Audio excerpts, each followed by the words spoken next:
বিসমিল্লাহির রহমানির রহিম। আজ আমাদের একদিকে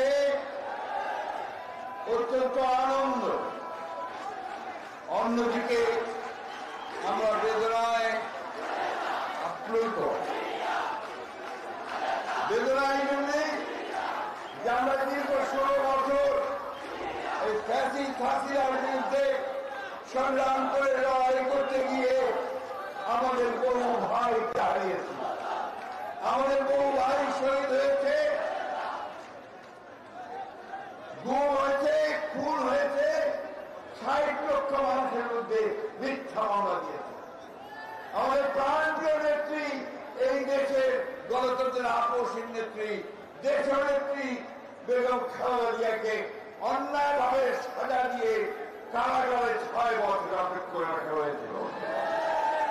আমাদের নেতা, যে নেতা আমাদেরকে নেতৃত্ব দিচ্ছেন, আমাদেরকে স্বপ্ন দেখাচ্ছেন নতুন বাংলাদেশের, যিনি আমাদের 31 দফা কর্মসূচি দিয়ে গোটা জাতিকে সামনের দিকে এগিয়ে যাওয়ার কাজ শুরু করেছেন, সেই নেতাকে মিথ্যা মামলা দিয়ে নির্বাসিত করে রেখেছিল। বন্ধুগণ, আমাদের আনন্দের কথা হচ্ছে যে আমরা এত কিছুর পরেও দমে না গিয়ে আমাদের দেশের তৃণমূল খালেদা জিয়ার নেতৃত্বে এবং পরবর্তীকালে আমাদের নেতা জনক তারেক রহমানের নেতৃত্বে আমরা আন্দোলন করেছি, আমরা কারাভোগ করেছি, নির্যাতিত নিপীড়িত হয়েছি, কখনো মাথার নত করিনি। আমরা লড়াই করেছি, সামনের দিকে গেছি।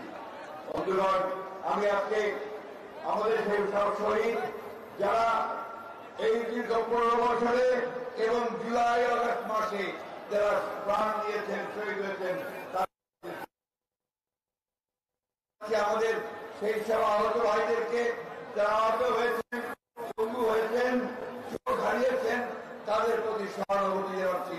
এটা আশা করছি যে তারা আমাদের সরকার তাদের সুচিকিৎসার ব্যবস্থা করবে। বক্তব্য দীর্ঘ করব না, নির্বাচনের তারিখ ঘোষণা হবে খুব শিগগিরই। আমাদের নতুন জুলাই ঘোষণাপত্র হয়েছে। সংস্কার আমাদের চেয়ারম্যান তারেক রহমান সাহেবের যে দৃষ্টিভঙ্গি 31 দফা, 31 দফার বাস্তবায়িত হতে চলেছে সংস্কারের মধ্যে দিয়ে। আসুন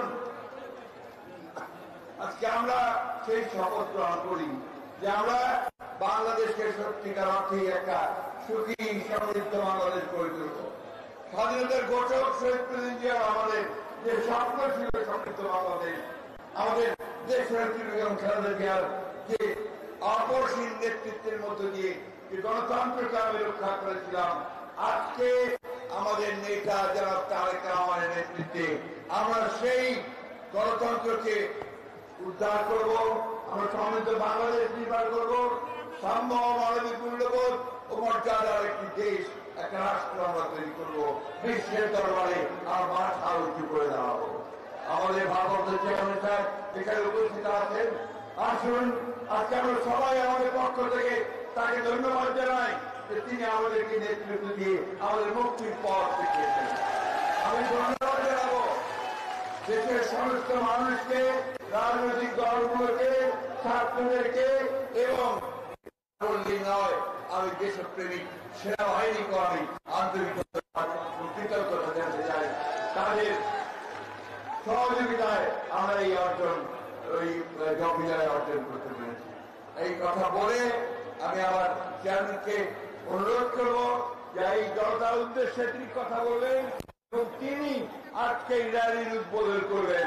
আসসালামু আলাইকুম ওয়া রাহমাতুল্লাহ।